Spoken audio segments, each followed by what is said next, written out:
Assalamualaikum warahmatullahi wabarakatuh. Kembali lagi di channel Radio Horor. Untuk kisah kali ini ada sebuah cerita dari tulisannya Doni Permana. Dan untuk kisah yang akan saya bawakan kali ini, sebuah kisah yang berjudul 3 hari terjebak di hutan. Dan sebelum kita lanjut ke ceritanya, tekan dulu tombol like video ini dan jangan lupa tekan juga tombol subscribe channel ini.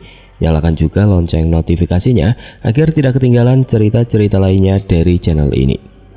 Dan buat teman-teman yang pengen belanja-belanja, nanti silahkan saja klik etalase yang ada di pojok kiri bawah, atau teman-teman bisa kunjungi link pembelian yang ada di kolom deskripsi. Dan seperti apa untuk kisah kali ini, langsung saja kita masuk ke ceritanya.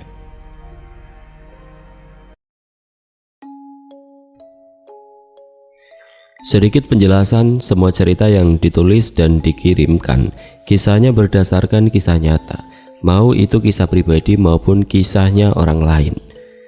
Penambahan dan pengurangan alur cerita hanya pemanis dari penulis supaya para pendengar masuk ke dalam kisahnya, namun tidak menghilangkan keasliannya. Satu kata dari saya pribadi, mohon maaf jika ada kesalahan kalimat, dan semoga tidak bosan mendengarkan kisah yang saya tulis dan bagikan. Namanya Joko. Beliau asli Medan dan kala itu usianya memasuki kepala 3. Sudah menikah dan dikaruniai seorang putra. Awalnya Joko terjun di dunia jalanan di kota Medan, selalu bersaing untuk perebutan wilayah. Namun setelah menikah, Joko meninggalkan kehidupan bebasnya dan lebih memilih keluarga, karena dia tahu hasil keringatnya itu walaupun besar tapi kurang berkah, apalagi untuk diberikan kepada keluarga. Semua rekannya kecewa dengan keputusan Joko yang lebih memilih pensiun dini, meninggalkan semua yang dirintisnya dari awal. Setelah menikah, Joko meninggalkan kerasnya dunia jalanan kota Medan dengan berganti profesi, menjadi seorang penebang pohon di pegunungan hutan Simpang Korang, kota Pekanbaru. Kisahnya dimulai pada tahun 2014. Dia kini bekerja sebagai penebang pohon akasia di dalam hutan. Sedikit penjelasan pekerjaan Joko saat itu, walaupun menebang pohon di hutan itu resmi, bukan ilegal. Hampir setahun lebih Joko berada di dalam hutan beserta rekan kerja yang berjumlah hampir 20 orang. Tidak ada kejadian aneh ataupun hal janggal selama proses penebangan pohon sampai 1 tahun lebih pekerjaannya di dalam hutan. Semua baik-baik saja. Hingga di suatu bulan di pertengahan tahun terjadilah awal mula penyebab ia terjebak dan tersesat di dalam hutan selama 3 hari lamanya. Saking gak kuatnya, Joko hampir mati karena sudah pasrah akan keadaan. Di hari itu semua pekerjaan penebang pohon berjalan lancar sampai petang pun datang. Semua pekerja telah kembali ke pondok sementara yang sengaja dibuat di dalam hutan. "Besok mau mancing di rawa mana?" ajak salah satu pekerja di dalam pondok, karena besok tidak ada proses penebangan atau libur. "Di rawa yang kemarin aja, gabusnya babon semua," jawab Joko. Karena setiap libur hampir 15 orang hobinya mancing dan sisanya hanya tidur di pondok saja. Tidak ada yang aneh di malam itu, hanya ngobrol ngalor ngidul tentang pekerjaan dan perencanaan untuk memancing besok di rawa hutan Simpang Korang.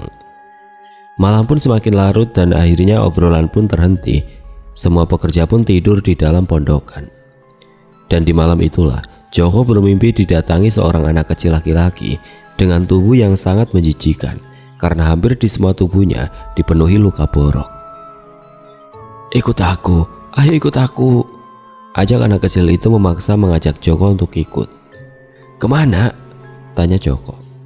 Sedikit penjelasan, obrolan dalam mimpi itu terjadi saat berada di dalam hutan dan saat Joko tengah menebang sebuah pohon akasia yang sangat besar. Tiba-tiba ada seorang anak laki-laki yang menepuk pundaknya, otomatis mematikan mesin gergajinya. "Orang tua kamu di mana? Mengapa kamu berada di dalam hutan? Tidak memakai pakaian lagi?" tanya Joko setelah mematikan mesin gergajinya. Di sana, ayo ikut aku," jawab anak kecil itu sambil menunjuk arah.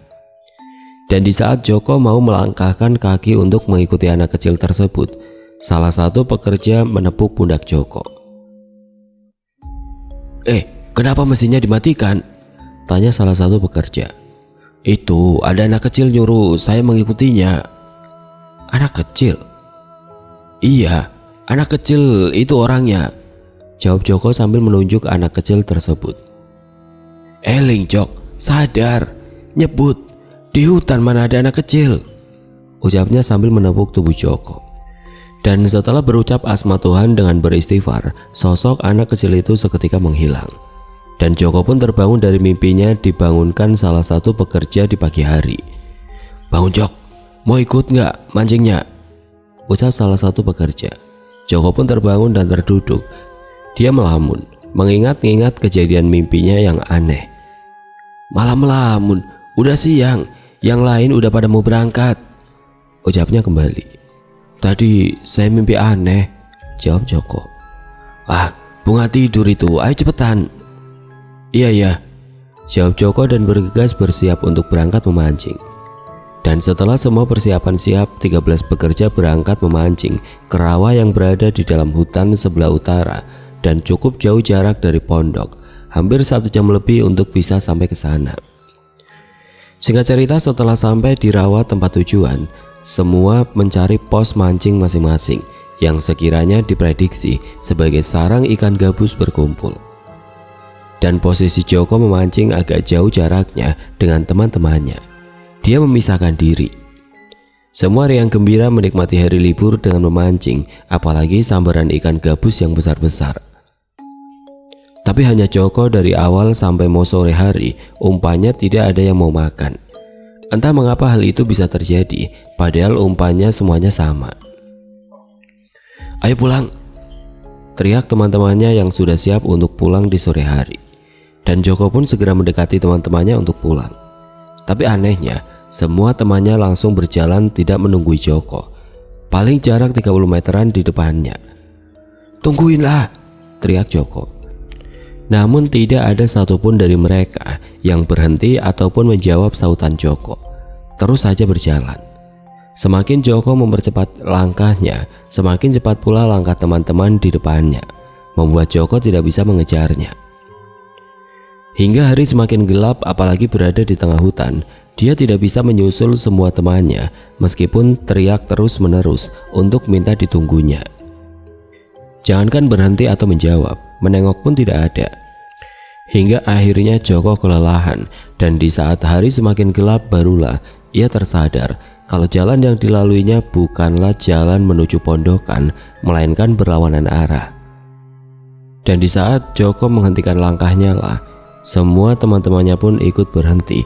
Tapi setelah menengok ke arah Joko, semua temannya seketika menghilang. Dan di saat itu pula Joko baru tersadar kalau posisinya berada saat ini ternyata sedang berada di tengah-tengah rawa pakis yang sangat dalam.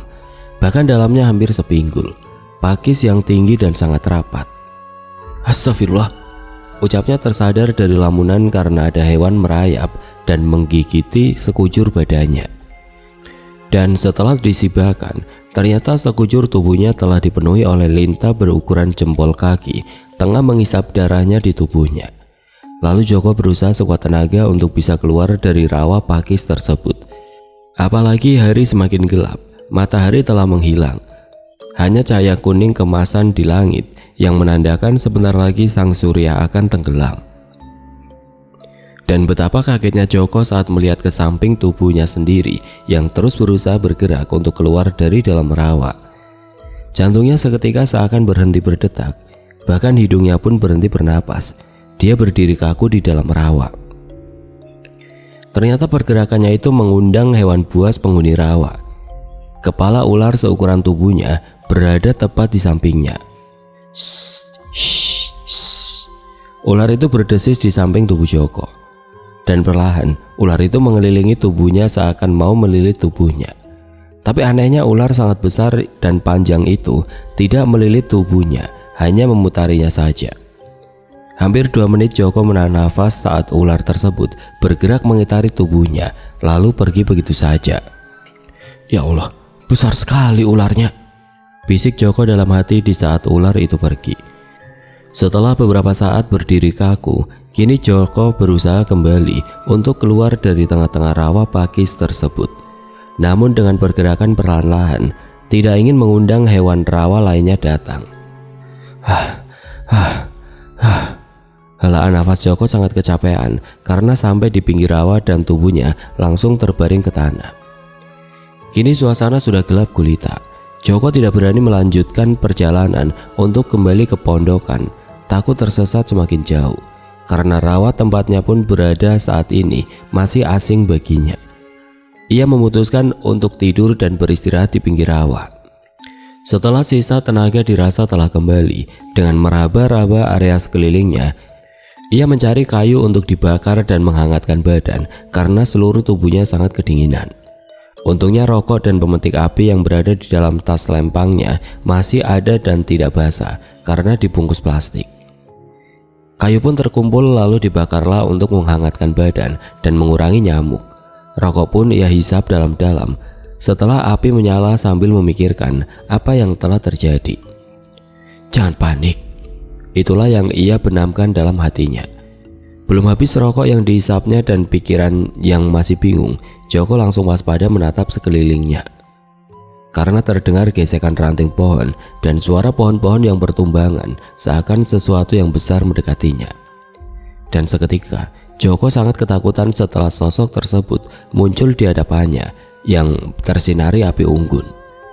Joko ngesot perlahan mundur karena sosok tersebut ternyata adalah gajah yang sangat besar, bahkan lebih besar dari biasanya yang ia lihat. Gajah tersebut sangat besar sekali, mungkin seukuran mobil truk kontainer. Setelah menatap tajam ke arah Joko, gajah tersebut berjalan menghampirinya lalu menginjak api yang menyala dengan kakinya.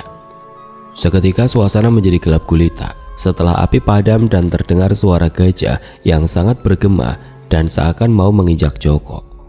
Joko langsung bangun dari duduknya yang sambil mengesot mundur, kemudian berdiri dan langsung berlari ke dalam hutan walaupun dalam keadaan gelap gulita. Tidak terhitung jumlahnya dia jatuh bangun karena tersandung, bahkan terus-terusan menabrak pepohonan karena jalan yang tidak kelihatan. Tapi dia terus bangun lagi dan lagi meski terus-terusan terjatuh karena walaupun tidak kelihatan, suara pepohonan yang tumbang menandakan gajah tersebut mengejarnya. Hingga akhirnya Joko terjatuh ke dalam lubang yang lumayan dalam dan sebelum tidak sadarkan diri, dia mendengar suara gajah tersebut di atasnya seakan ingin menginjaknya dan kemudian Joko pingsan di dalam lubang. Kita tinggalkan Joko sejenak yang sedang pingsan di dalam lubang. Semua teman Joko terus mencari keberadaan Joko di sekitar rawa tempatnya memancing. Namun keberadaan Joko tidak ditemukan. Yang ada hanya joran dan alas duduk dari daun yang ia tinggalkan.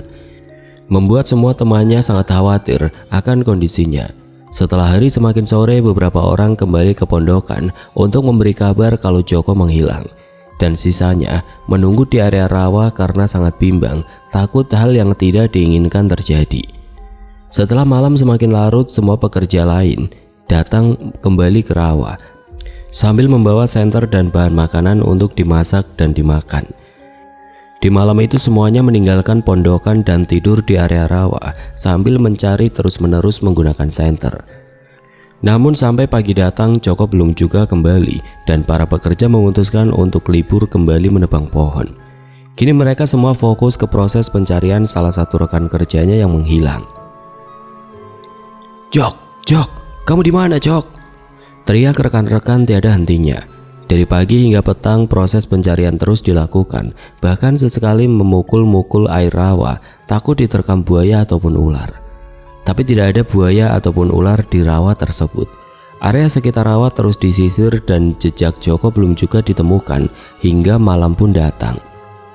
Dan proses pencarian sejenak dihentikan karena pencarian malam akan lebih beresiko. Sekarang kita harus bagaimana? Itulah yang diucapkan di saat malam datang oleh para pekerja. Sama sekali tidak ada jejak darinya di saat kita mencari, ucap salah satu pekerja.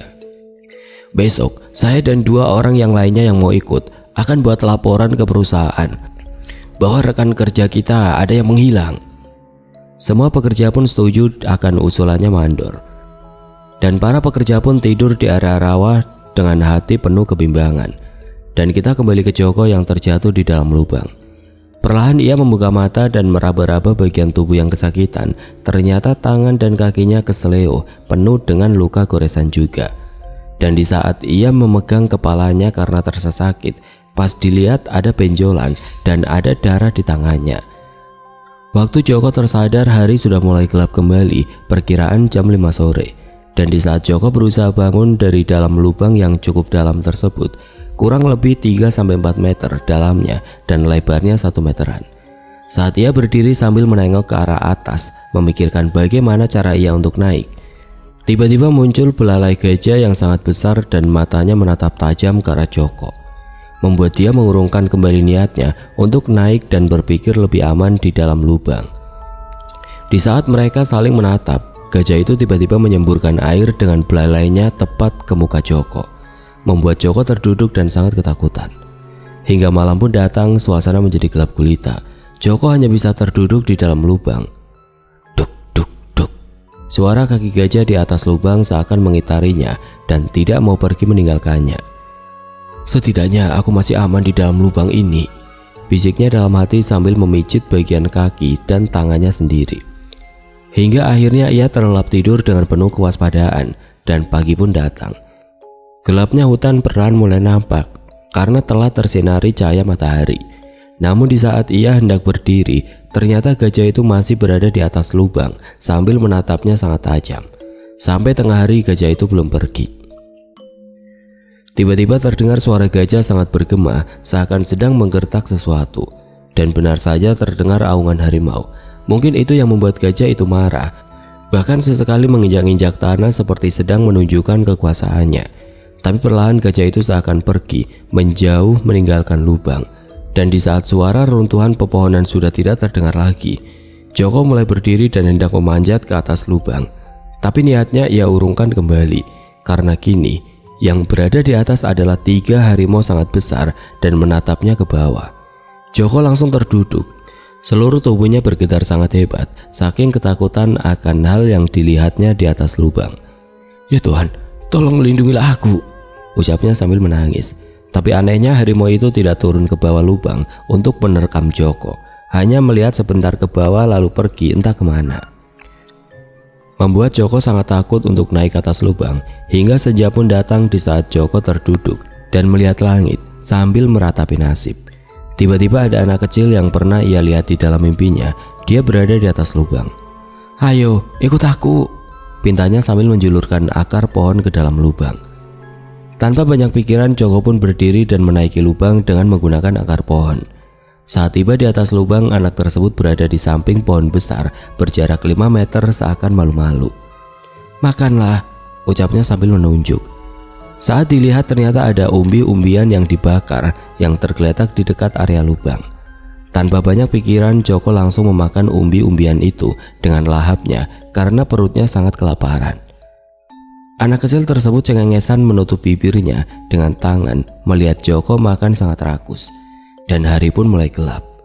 Naik ke atas, ucap anak tersebut sambil menunjuk batu yang sangat besar dan tinggi yang berada di dekat area lubang tempat Joko terjatuh. Joko pun paham akan tujuannya. Tanpa banyak pertanyaan, sebelum gelap datang, Joko sudah berada di atas batu. Tidurlah, ucapnya lagi setelah Joko berada di atas batu lalu pergi meninggalkan Joko. Kamu mau kemana? Tanya Joko. Pulang. Aku ikut. Besok, jawabnya sambil berlalu pergi dan menghilang karena rimbunya hutan. Dan seakan terhipnotis, Joko menuruti ucapan anak tersebut dan tiba-tiba rasa kantuk langsung datang. Joko seketika tertidur di atas batu dan anehnya, padahal ia seakan baru memejamkan mata. Tapi saat mata terbuka karena suara yang memanggilnya, hari sudah terang kembali.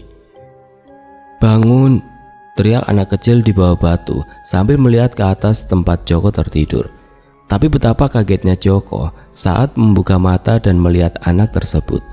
Karena di samping anak tersebut ada ular, harimau, dan gajah yang sangat besar. Jangan takut, ucapnya sambil mengusap belalai gajah dengan tangan kirinya dan mengusap kepala harimau dengan tangan kanannya. Ikut aku atau pulang. Tiba-tiba anak tersebut berucap memberi sebuah pilihan. Aku ingin pulang, jawab Joko sambil menangis. Pulang? Tanyanya. Iya pulang, karena ada istri dan anakku yang baru dilahirkan, jawabnya sambil menangis. Kesana, jalan pulang, jawabnya sambil menunjuk ke arah barat dengan ekspresi sangat kesal, seakan marah dan tidak terima dengan jawaban Joko. Tapi aku takut, jawab Joko yang tidak berani turun walaupun sudah diberitahu jalannya. Di sini kau akan dimangsa dan pulang pun kau akan dikejar oleh mereka, jawabnya sambil melotot marah. Apa salahku? Tolong biarkan aku selamat, ucap Joko. Anak kecil tersebut hanya menggelengkan kepala. Pergi, berlarilah, meski seluruh tubuhmu akan terluka, bentaknya marah sambil menunjuk ke arah barat. Joko pun berdiri di atas batu besar tersebut seakan mau berlari. Cepat pergi, bentaknya sambil melotot. Joko pun turun dari batu dan langsung berlari karena gajah, ular, dan harimau tersebut mengejarnya. Joko berlari ke arah barat, menerabas rimbunya hutan dan semak belukar. Dia sangat ketakutan karena hewan buas tersebut terus mengejarnya. Namun anehnya hewan-hewan tersebut seakan sedang bermain bukan memangsa, karena sesekali Joko terhenti berlari. Karena sangat kelelahan, harimau maupun gajah juga ikut berhenti. Dan ketika Joko berlari kembali, hewan tersebut ikut mengejarnya kembali. Dari pagi hingga petang akhirnya Joko selamat dan sampai di bibir hutan dan terjatuh di salah satu rumah warga dengan tubuh dipenuhi banyak luka. Bahkan hampir seluruh tubuhnya dipenuhi duri yang tertancap sangat dalam. Dan ia pun pingsan setelah ada salah satu warga yang datang menolongnya. Penghuni rumah setelah memberitahu para warga lainnya langsung membawa Joko ke klinik dan di keesokan harinya memberitahu kepada para pekerja bahwa ada orang yang keluar dari dalam hutan dengan kondisi tubuh sangat mengenaskan. Dari kepala sampai ujung kaki penuh banyak luka semua. Hanya saja dia masih bernafas dan setelah dicek oleh pekerja ternyata memang benar itu adalah Joko. Selama 4 bulan lebih ia sakit dan dirawat jalan oleh istrinya di kota Medan. Joko selamat sampai sekarang.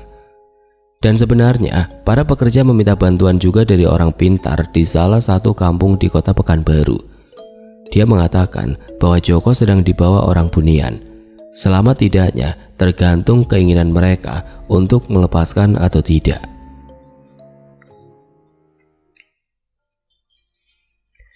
Oke teman-teman, sekian untuk kisah kali ini. Bagaimana menurut kalian tentang kisah ini? Tulis komentar kalian di kolom komentar. Dan buat teman-teman yang baru bergabung, jangan lupa untuk like, komen, share, serta subscribe channel ini. Dan nantikan kisah-kisah horor berikutnya tetap di channel Radio Horor. Wassalamualaikum warahmatullahi wabarakatuh.